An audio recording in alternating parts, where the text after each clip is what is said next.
19 November 2023ला Mumbai पोलिसांना कुर्ल्यातल्या CST रोडवर एक सुटकेस सापडली. पोलिसांनी ही सुटकेस उघडली तसे ते हादरले, कारण यात होता एका तरुणीचा मृतदेह. ही तरुणी कोण आहे, तिचा खून का करण्यात आला, याचा तपास करण्यासाठी पोलिसांनी सीसीटीव्ही फुटेज चेक करायला सुरुवात केली.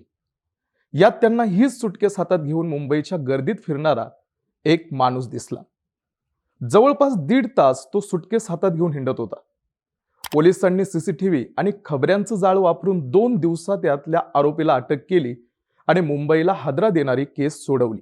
आरोपी आणि मृत तरुणी लिव्ह इन रिलेशनशिप मध्ये राहत होते. चारित्र्याच्या संशयावरनं दोघांमध्ये भांडणं होऊ लागली आणि आरोपीनं तिचा गळा आवळून खून केला आणि मृतदेह सुटकेसमध्ये भरून टाकून दिला. मृत तरुणीची ओळख पटली आणि आरोपी सीसीटीव्ही सापडला, म्हणून ही केस सोडवणं सोपं झालं. पण मुंबई पोलिसांना असाच एकदा सुटकेसमध्ये मृतदेह सापडला होता. मृतदेहाचे तुकडे तर केलेच होते, पण पुरावा म्हणून सापडलेला फक्त एक शर्टाचा तुकडा. या शर्टाच्या तुकड्यावरनं मुंबई पोलिसांनी खुनी कसा शोधला, सगळ्या मुंबईला धक्का देणारी ती स्टोरी बघूयात. दिवस होता 2 डिसेंबर 2019चा. माहीमच्या किनाऱ्यावर एक सुटकेस वाहत आली.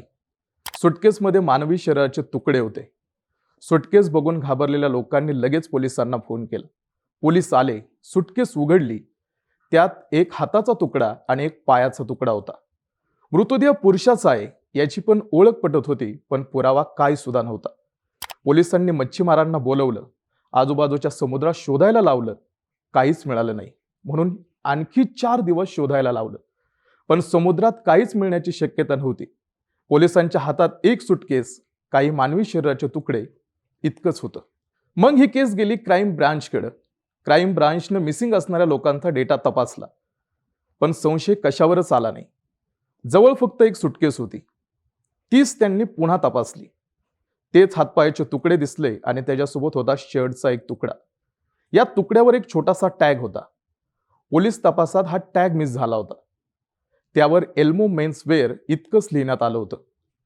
पोलिसांना याच 3 शब्दावरनं गुन्हेगार शोधायचा होता. त्यांनी मुंबईत एल्मो मेन्स वेअर कुठे याची चौकशी सुरू केली. कुर्ला पश्चिमला बेलगामी रोडवर एल्मो मेन्स वेअरचं दुकान असल्याची टीप लागली. पोलीस त्या दुकानात गेले. टेलरला कपड्याचा तुकडा दाखवण्यात आला, पण एका तुकड्यावरनं शर्ट कोणी शिवून घेतला हे सांगणं अशक्य होतं. पण इथंच झाली टेलर लोकांच्या एका गोष्टीची मदत. प्रत्येक टेलर कपडे शिवायला घेतल्यानंतर त्या कापडाचा एक तुकडा बिलाला स्टेपल करून ठेवत असतोय. इथला टेलर पण तेच करायचा. पोलिसांनी लय बिलं शोधायला लावली आणि नेमका तो कपड्याचा तुकडा मिळाला. दोन्ही तुकडे मॅच झाले. बिलावर नाव होतं बेनेट रिबेलो. पत्ता नाही, फोन नंबर नाही, फक्त नाव बेनेट रिबेलो. गिराईक नेहमीचं नव्हतं, त्यात बिलही जुनं. टेलरला त्याची माहिती, वर्णन काय पण सांगता येईना. मग पोलिसांनी एक खडा मारला. त्यांनी उघडलं फेसबुक. फेसबुकवर बेनेट रिबेलो नावाच्या प्रत्येक माणसाची प्रोफाईल पाहिलं.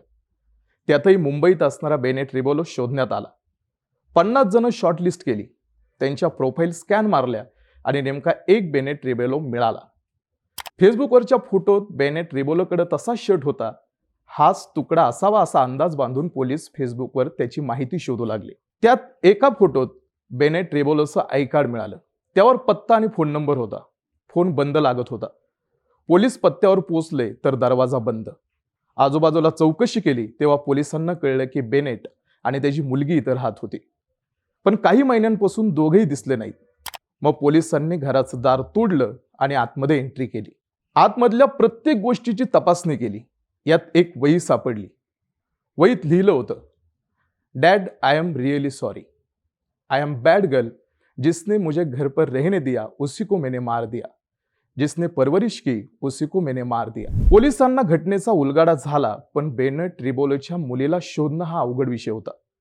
पोलिसांनी आजूबाजूला चौकशी केली तेव्हा त्यांना कळालं ही रिया बेनेटची सख्खी पोरगी नव्हती.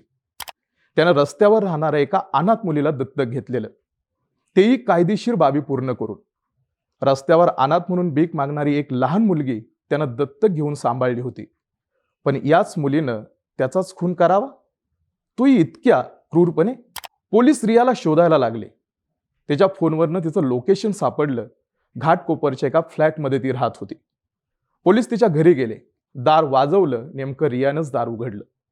समोर पोलिसांना बघून ती थरथर कापायला लागली. पोलिसांनी विचारलं, बेनेट कुठं आहे? ती म्हणाली, ते परदेशात गेलेत. दुसऱ्या क्षणाला पोलिसांनी तिनंच लिहिलेली वहीतली वाक्य तिला दाखवली, तशी ती जोरात जोरात रडायला लागली. त्यानंतर तिनं सांगितलेली गोष्ट पोलिसांच्या अंगावरती काटा आणणारी होती. रिया 19 वर्षाची होती. ते एका 16 वर्षाच्या मुलाच्या प्रेमात पडलेली. दोघं भेटायचे, बोलायचे. त्यानंतर एक दिवस रियानं त्या मुलाजवळ आपल्या खाजगी गोष्टी शेअर केल्या. तिनं सांगितलं तिचे वडील हे तिचे सख्खे वडील नाहीत, तिला दत्तक घेण्यात आले. पण फक्त इतकीच गोष्ट नव्हती, तर बेनेट रिबेलो रियाचं शारीरिक शोषण करत होता, त्याच्यासोबत संबंध ठेवत होता. ही गोष्ट त्या मुलाला समजली तेव्हा रागानं त्याचं डोकं फिरलं. त्यानं रियाला सांगितलं, काही करून अशा माणसाला संपवून टाकलं पाहिजे. आणि दोघांनी मिळून बेनेटला संपवण्याचा प्लॅन केला. मग 26 नोव्हेंबरला बेनेट घरी यायच्या आधी तो 16 वर्षाचा मुलगा बेनेटच्या घरात लपून बसला. मग बेनेट घरी आला. रिया घरातच होती. बेनेट आल्यानंतर रियानं त्याला विचारलं, मला दत्तक घेतलंस, पण एक वडील म्हणून मी तुझ्याकडे बघायचे आणि तू माझं शोषण केलंस. हे ऐकल्या ऐकल्या बेनेटच्या तळपायाची आग मस्तकात गेली. ही मुलगी आता बंड करून उठेल म्हणून हातात गिटार घेऊन तो तिला मारायला पुढे गेला. तेवढ्यात एका काठीनं रियानं बेनेटवरच हल्ला केला. लगेचच तो मुलगा समोर आला आणि दोघांनी मिळून बेनेटवरती वार करायला सुरुवात केली. रक्ताळलेल्या बेनेट बेशुद्ध झाला, पण त्याचा श्वास सुरूच होता. मग या दोघांनी घरातला मच्छर मारण्याचा स्प्रे घेतला आणि रिकामा होईपर्यंत त्याच्या तोंडावर मारला. मग त्याची बॉडी सरकवत सरकवत बाथरूममध्ये नेली. रात्रभर शरीरातलं रक्त वाहून दिलं. शरीरातलं सगळं रक्त रिकामं केलं.